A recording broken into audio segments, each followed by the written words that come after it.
Hello दोस्तों, नमस्कार। तो कैसे हैं आप सभी लोग? उम्मीद करते हैं कि बढ़िया ही होंगे। आज फ्रेंड्स हम यहाँ पर प्रश्नमाला 10 के एफ को हल करेंगे। कल हमने 10 के एफ में 10 नंबर प्रश्न तक के हल करवा दिया था। आज फ्रेंड्स 11 नंबर से लेकर के जितने भी प्रश्न बचे हुए थे उन सभी प्रश्नों को यहाँ पर हल करेंगे। तो चलिए फ्रेंड्स, आज का वीडियो बहुत ही महत्वपूर्ण होने वाला है। तो यहाँ पर बिना वीडियो को स्किप करके बढ़िया से सभी प्रश्न को समझते हुए चलेंगे। तो बोला गया 11 नंबर में कि विश्व के सबसे घनी आबादी वाले शहर की आबादी 1945 में 40 लाख के लगभग थी।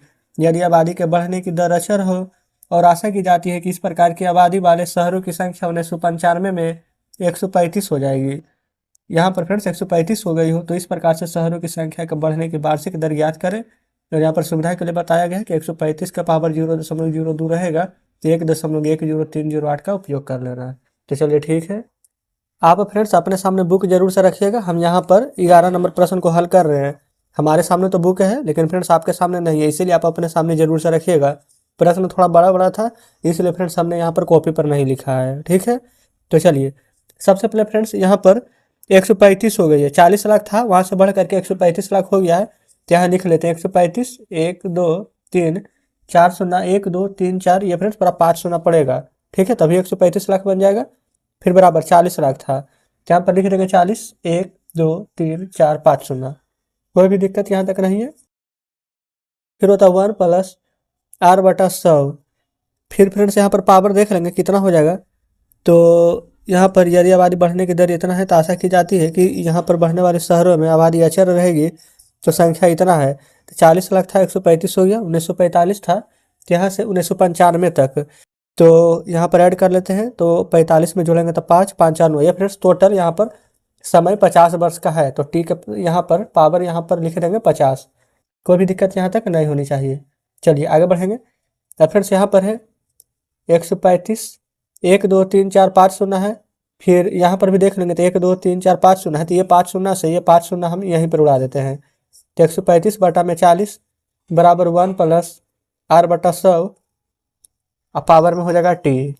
अब हम यहाँ पर से क्या कर देंगे, 135 बटा में 40 है, इसमें रूट लगा देंगे और जो 50 यहाँ है तो 50, जिससे कि फ्रेंड्स स्क्वायर रहता है तो 2 लिखते हैं, क्यूब रहता है तो 3 लिखते हैं, 50 है तो यहाँ पर हम 50 लिख देंगे, ठीक है। अब 1 + r/100 यहाँ पर हम रहने देंगे। और फ्रेंड्स इसका मान बुक में बताया गया है कि 1.10308 उपयोग करना है तो उपयोग करनी है। एक इधर प्लस में है तो इधर आएगा तो माइनस में हो जाएगा, एक बराबर r/100। एक में से फ्रेंड्स ये एक घटेगा तो कितना बचेगा, यहाँ पर 10308, 10308, आगे दशमलव है तो दशमलव लगे रहने दीजिएगा, ठीक है।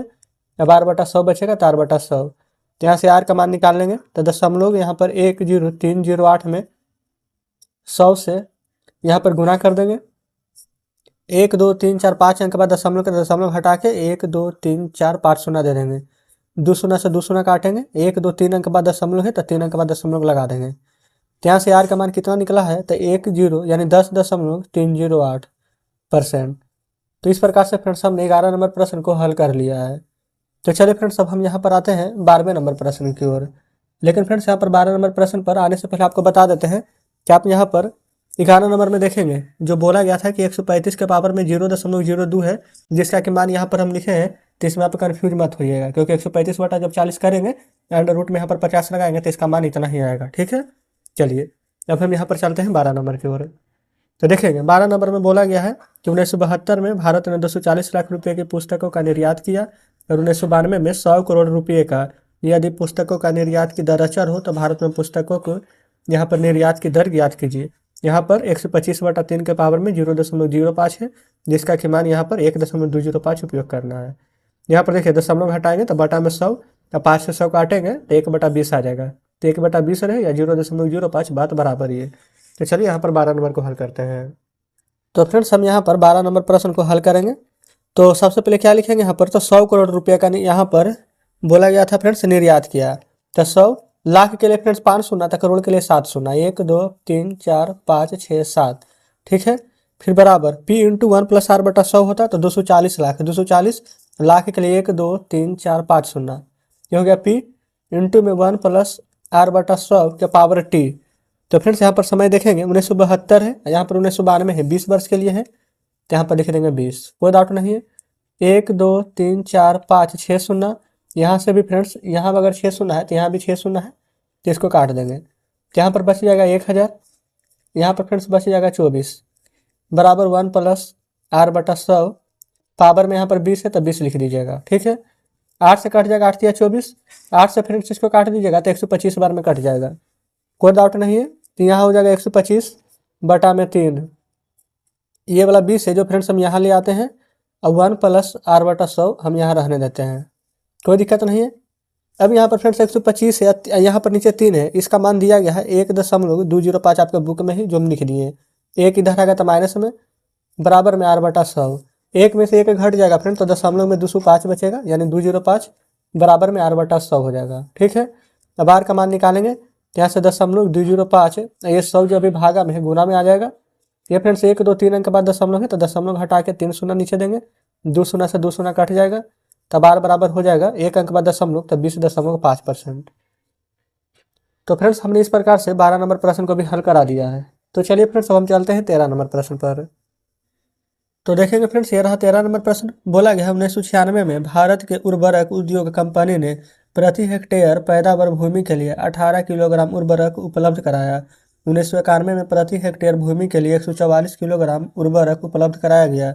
इस अवधि में प्रति हेक्टेयर भूमि के लिए उपलब्ध कराए गए उर्वरक के बढ़ने की वार्षिक दर बताना है। अगर 8 के पावर 0.04 रहे तो उसका मान यहाँ पर दिया गया है। तो चलिए 13 नंबर को हल करेंगे।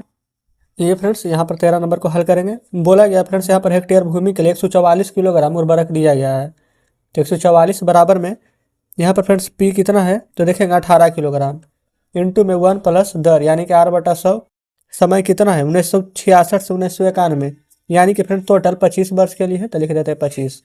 तो 144 है, ये फ्रेंड्स बटा में 18 चला जाएगा, फिर 1 प्लस आर बटा 100 के पावर में 25, काट देंगे फ्रेंड तो 18 8 44 से यहाँ पर हो जाएगा, तो यहाँ पर लिख देंगे 8, इसको रूट में बंद करेंगे 1 प्लस आर बटा 100, जो 25 यहाँ है फ्रेंड्स यहाँ आ जाएगा। इसका मान आपके बुक में देखिए दिया गया है 1.08673 लिख दिए हैं, एक इधर आएगा तो माइनस में बराबर आर बटा 100, एक यहाँ पर से घटाएंगे तो 0.08673 आ जाएगा बराबर में आर बटा 100। यहाँ से फ्रेंड्स अगर आप आर का मान, चलिए हम इधर ही लिख देते हैं, आर का मान निकालेंगे तो 0.8673 गुना में 100 आ जाएगा। ठीक है, तो फ्रेंड्स देखिए आप चाहें तो डायरेक्ट यहाँ पर दशमलव हटा के 4 शून्य दें, अगर आप ऐसे नहीं करना चाहते हैं तो ये वाला जो दशमलव है 1 2 3 4 अंक के बाद तो यहाँ पर से फ्रेंड्स 2 अंक में से घट जाएगा। अगर आप नहीं समझ पा रहे तो चलिए कोई बात नहीं है, 1 2 3 4 अंक है यहाँ पर, यहाँ पर से दशमलव हटाइए 1 2 3 4, ये फ्रेंड 4 अंक नहीं है, यहाँ पर 0 था तब 5 अंक हो जाएगा। तो ये देखिए 2 शून्य से 2 शून्य, 1 2 3 अंक था तो 1 2 3 अंक के बाद दशमलव दे देंगे तो रेट आ जाएगा 8.673%। तो इस प्रकार से 13 नंबर हल हो जाता है। अब आते हैं 14 नंबर पर। तो फ्रेंड्स देखेंगे ये रहा 14 नंबर प्रश्न। इसमें बोला गया है कि एक जनित्र का वर्तमान मूल्य 20,000 रुपया है, यदि उसका अवमूल्यन वार्षिक 6% हो तो 5 वर्ष के बाद उस जनित्र का मूल्य क्या होगा। तो चलिए फ्रेंड्स यहाँ पर देखेंगे, एक हम फ्रेंड्स नया पेज ले लिए हैं।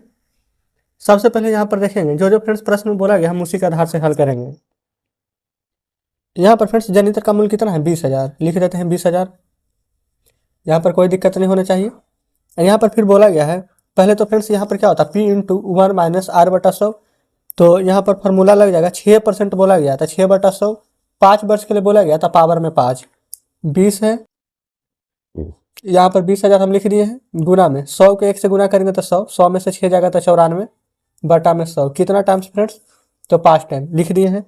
अगर फ्रेंड्स 94 बटा 100 के 5 बार यहाँ पर अगर रहे तो इसका फ्रेंड्स यहाँ पर मान दिया गया है जो हम लिख देते हैं यहाँ पर 20 पर 1 2 3 शून्य गुना 0.73 7 5 फ्रेंड्स यहाँ पर मान दिया गया है आपको बुक में ही जो हम यहाँ पर लिख दिए हैं। ठीक है, दशमलव घटाएंगे तो 1 2 3 4 शून्य पड़ेगा, तो 4 शून्य ना दे करके 1 2 3 4 शून्य काट देते हैं, जब 2 से गुना करेंगे तो 5 दूनी 10, 7 दूनी के 14 और 14 एक हो जाएगा 15, 3 दूनी 6, 6 एक 7 और 7 दूनी के 14।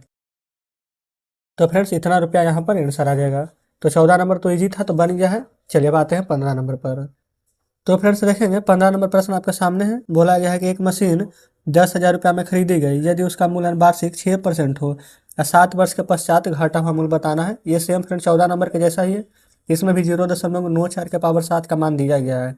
तो चलिए फ्रेंड्स हम यहाँ पर 15 नंबर प्रश्न को भी हल कर लेते हैं। सबसे पहले फ्रेंड्स यहाँ पर 10,000 में खरीदा गया था, तो 10 पर 3 शून्य, ठीक है। 1 माइनस 6% था, तो 6/100, 7 वर्ष के लिए, तो पावर 7। ये हो जाएगा फ्रेंड्स यहाँ पर से 10,000 गुना 100 में 1 से गुना करेंगे 100 में से 6 जाएगा तो 94/100, पावर में क्या हो जाएगा फ्रेंड्स 7। और यहाँ पर देखेंगे 2 शून्य है, तो यहाँ पर शून्य को हटा करके दशमलव लगा सकते हैं 2 अंक के बाद, कोई दिक्कत नहीं है। और 0.94 का मान यहाँ पर जो दिया गया था लिख देंगे। ये हो जाएगा फ्रेंड्स 10,000 और 94 का यहाँ पर पावर में 7, इसका मान दिया गया बुक में 0.6482। 1 2 3 4 अंक के बाद दशमलव हो गया, तो 1 2 3 4 अंक काट देंगे, तो हमारा आंसर क्या आ जाएगा 6482 रुपया। तो फ्रेंड्स इस प्रकार से हमारा 15 नंबर भी हल हो जाता है। अब चलते हैं 16 नंबर पर। तो फ्रेंड्स देखेंगे 16 नंबर प्रश्न भी आपके सामने है। बोला गया है कि एक मशीन 80,000 रुपये में खरीदी गई, यदि उसका अवमूल्यन प्रथम 3 क्रमिक वर्षों में क्रम 5 10 20 वार्षिक हो, तो तीसरे वर्ष के अंत में यहाँ पर मशीन का जो मूल्य घट कर क्या हो जाएगा, जबकि पूर्ववर्ती वर्ष के अवमूल्यित मूल्य पर नया अवमूल्यन प्रकलित कर दिया जाए। तो देखिए 16 नंबर को फ्रेंड्स हम आपको बहुत ही आसान भाषा में बताएंगे। 80,000 है, लिख दीजिए। और सभी फ्रेंड्स यहाँ पर घाटा हुआ मूल्य है, 5% घटा है, तो 100 में से 5 घट गया तो कितना बचेगा 95 बटा में 100। 10% फिर घट गया तो बचेगा 90/100। 20% घट गया तो बचेगा 80%, 80/100। अब जैसे फ्रेंड्स कटता है काट लीजिए। 1 2 3 4 है, 1 2 3 4 शून्य, 1 2 है, 1 2 शून्य। अब बच गया है 8 दूना 95 गुना 9 गुना 8, तो इन सभी को फ्रेंड्स गुना कीजिएगा तो 94,720 रुपये यहाँ पर प्राप्त होगा। ये फ्रेंड्स हमने वीडियो को स्किप करके यहाँ पर गुना कर लिया है। तो इस प्रकार से यहाँ पर 16 नंबर प्रश्न भी हमने आपको हल करवा दिया है। तो उम्मीद करते हैं फ्रेंड्स कि यहाँ पर 16 नंबर प्रश्न भी अच्छे प्रकार से समझे होंगे। अब यहाँ पर देखेंगे फ्रेंड्स तो कोई भी प्रश्न शेष नहीं बचा है। हमने फ्रेंड्स यहाँ पर पूरी कोशिश किया है कि यहाँ पर जो भी प्रश्न थे आपको हम एक एक प्रश्न बढ़िया से बताएं। अगर फ्रेंड्स अभी भी लगता है आपको कि किसी प्रश्न में डाउट है, कोई प्रश्न नहीं समझे, तो कमेंट बॉक्स में जरूर से बताइएगा। अगर फ्रेंड्स यहाँ पर प्रश्न समझे होंगे तो प्लीज़ वीडियो को लाइक और चैनल को सब्सक्राइब कर दीजिएगा। कहीं पर फ्रेंड्स देखिए कभी कभी प्रश्न नहीं भी समझ में आता है, तो वीडियो को आप रिपीट करके देखिएगा, तब प्रश्न जरूर समझ में आएगा। तो चलिए ठीक है फ्रेंड्स, मिलते हैं अब आपसे नेक्स्ट वीडियो में नेक्स्ट चैप्टर के साथ।